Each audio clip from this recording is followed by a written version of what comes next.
জয়পুরহাটে সারের দাম বেড়েছে। চাহিদা অনুযায়ী সার সংকটে রোপা আমন চাষ নিয়ে বিপাকে কৃষকরা। এ বিষয়ে আরো খবর জানাতে আমাদের সাথে যুক্ত হচ্ছেন সহকর্মী আলকারিয়া চৌধুরী। আমরা সরাসরি চলে যাচ্ছি তার কাছে। আলকারিয়া, চলমান আমন মৌসুমে সারের বাড়তি দাম নিয়ে কৃষকরা কি বলছেন, আর কৃষি কর্মকর্তারা কি কোনো পদক্ষেপ নিয়েছে কিনা এই বিষয়ে আমাদের জানাবেন। নগদ নিয়ে এলো হার নামানা হার অফার।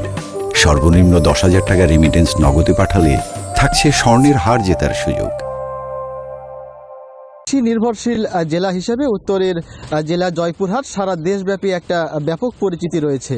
সেই ধারা অব্যাহত রাখতে এবছরও জয়পুরহাটের যে 5টি উপজেলা রয়েছে সেই 5টি উপজেলায় প্রায় 70,095 হেক্টর জমিতে আমন ধানের চাষাবাদ হয়েছে বলে আমরা কৃষি বিভাগ সূত্রে জানতে পেরেছি। কৃষি বিভাগ আরও যেটি জানিয়েছেন যে ইতিমধ্যেই জেলার 5টি উপজেলার যে বিভিন্ন ফসলের মাঠ রয়েছে সেই মাঠে কিন্তু যে রোপা আমন ধান সেটি প্রায় শতভাগ সম্পন্ন হয়েছে।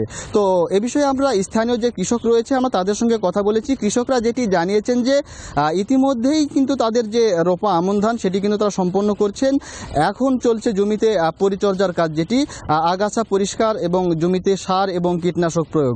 তবে এই জমিতে সার এবং কীটনাশকের যোগান দিতে গিয়েই কিন্তু স্থানীয় যে কৃষকরা রয়েছে তারা কিন্তু চরম বিপাকে পড়ছে। সরকার নির্ধারিত যে মূল্য রয়েছে সে মূল্য কিন্তু স্থানীয় পর্যায়ের যে সারের ডিলার বলেন বা যে বিক্রেতা আছে তারা কিন্তু সেই দামে বিক্রি করছেন না। কৃষকদের যে অভিযোগ, সরকার নির্ধারিত যে মূল্যে যে সার রয়েছে তার থেকে বস্তাপ্রতি প্রায় 200 থেকে 300 টাকা বেশি দামে বিক্রি করা হচ্ছে। তবে কৃষি বিভাগ যেটি জানাচ্ছে, যে কৃষি বিভাগ যেটি বলছে যে তাদের মাঠ পর্যায়ে তাদের যে কর্মীরা তারা সচলভাবে কাজ করছে এবং যদি কোনো সারের ডিলার দাম বেশি নেয় তার বিরুদ্ধে ব্যবস্থা নেবে। তো এই ছিল জয়পুরহাট থেকে সারের দাম বেশি নেওয়ার সবশেষ খবরাখবর।